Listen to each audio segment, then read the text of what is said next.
The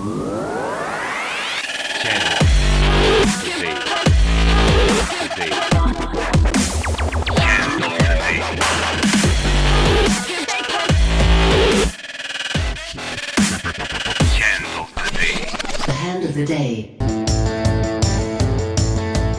Hey guys, what's up? It's Alec, Torelli, and welcome to the Hand of the Day from the Hilton Waikoloa on the Big Island of Hawaii.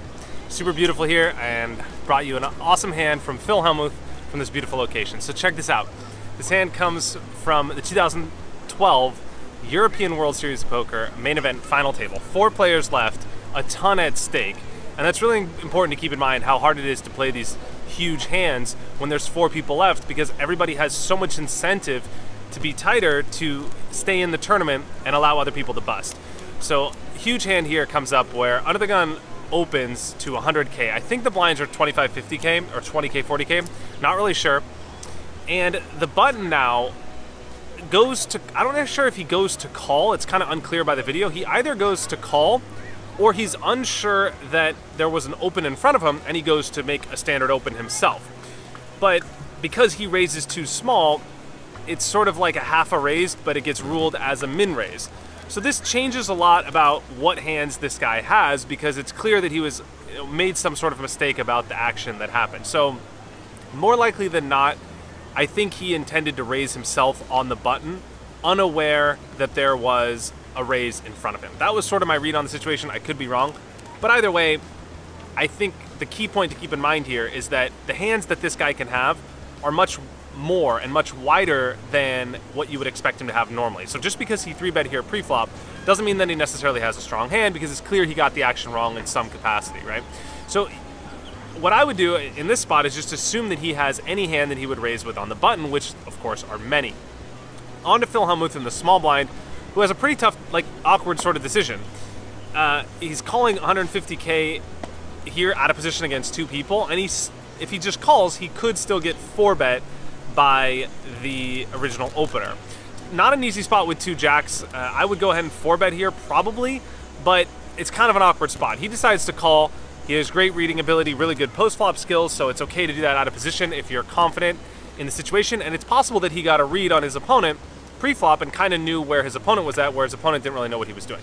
So he decides to call 150K here. I'm okay with that as well. And the original raiser calls, and we go 3 ways to the flop. The flop comes 9 deuce deuce with 2 spades. Hellmuth checks. Original raiser now checks, which is a pretty good sign that he probably doesn't have much. He probably would have bet here if he had something, especially with Phil overcalling, but he could still check with his entire range here too, so not too much to read into that. And now Baronoff on the button bets 275K into 3 people. So if I'm Hellmuth here with 2 jacks, of course I'm going to call here. I'm going to call 100% of the time, but I'm also sort of thinking that it's kind of weird for Baronov to be betting this flop with absolutely nothing, because A, it looks kind of weird and fishy, his play pre-flop, and second, you have a good player like Phil Hellmuth cold calling out of position against 2 people, and so on a 9 deuce deuce board, pretty much all the hands that Phil calls with pre-flop are going to peel the flop at least once. If he has ace king, ace queen, ace jack, those hands are all going to call the flop once, and any pocket pair is going to call as well. Maybe Hellmuth's going to fold like king queen suited, king jack suited, queen jack suited, something like that, maybe. But Hellmuth's not folding this flop that often, so it's weird for Baronov to bet here with absolutely nothing. That's sort of something to keep in mind. The original raiser folds, and we go heads up to the turn.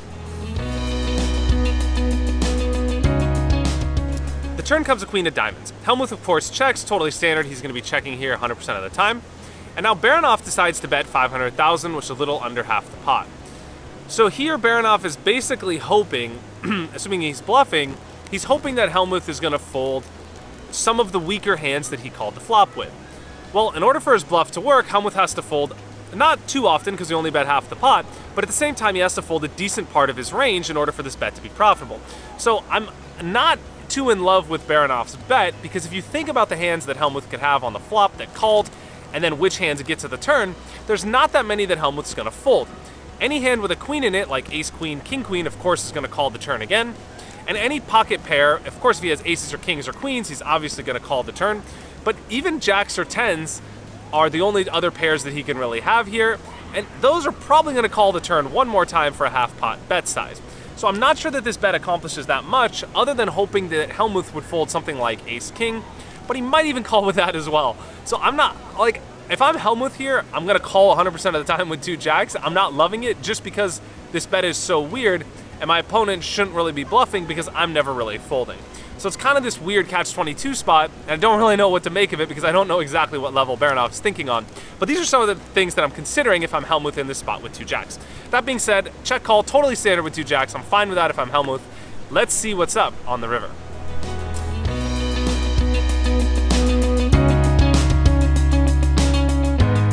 River comes in offsuit 10, and now Hellmuth has really one of the worst hands that he can have here in this spot. And that's sort of important to keep in mind when he's facing a tough river decision. He checks, which is totally standard, and now Baronov goes for a third barrel of 1.1 million, bets something like half the pot.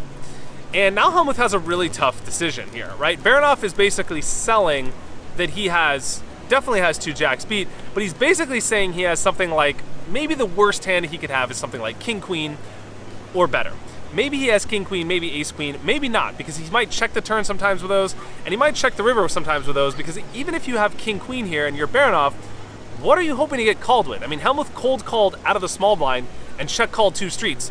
He either has ace-queen or pairs, and the only pairs that you can get value from with king-queen is specifically 2 jacks, right? 2 nines is a boat, 2 tens is a boat, 2 queens is a boat, kings and aces have you beat, ace-queen has you beat. So, like, those are the hands that Phil Hellmuth can have. There's not that many, and jacks is honestly the worst hand that Phil Hellmuth could have.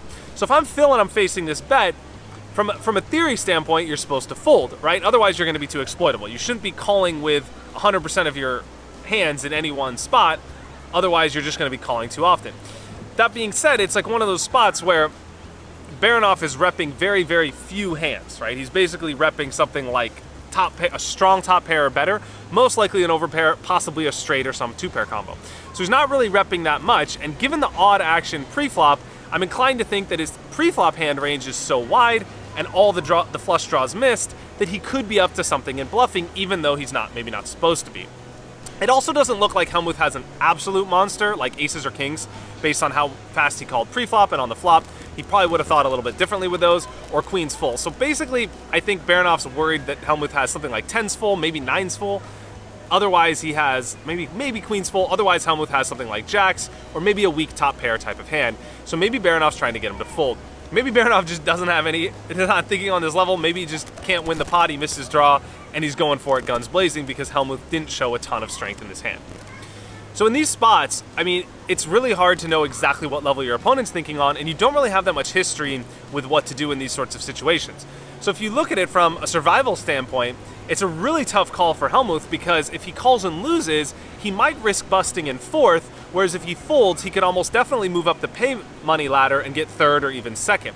So from like a risk-reward proposition, it's a really tough call, especially because, he has one of the worst hands he has, and like he's just basically hoping that Baronov's on a stone bluff, which, as we decided from logic standpoint, he really shouldn't be.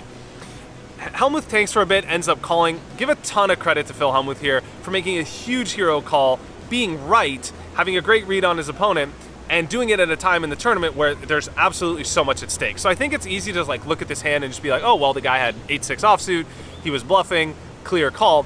But if you're sitting in Hellmuth's spot out of position 4-handed for millions of dollars and the bracelet, you don't know that the guy is bluffing there. Of course, if you know he has 8-6 off and he's going to have any 2 cards, it's a trivial call. But you don't know that. He might only decide to take this line with absolute monsters, and he might never be bluffing, in which case your call is horrendous and you're costing yourself, a couple $100,000 in expectation and perhaps your whole tournament life. So huge hero call from Hellmuth. I'm okay with it. It's one of those spots where credit to the man, he was right. Props for that. Well done, Phil. But also, you have to be in the moment to make those big, huge hero calls and go with your gut. In spots like that, it's like when it comes down to after analyzing every single situation, you should sort of go with what read I feel like you have the best. And I think Phil had a read on the guy to some extent based on how the guy called pre-flop. That would kind of tip me off a little bit and make me think that he's more likely up to something, which means he could get to the river with more hands and he could possibly be bluffing.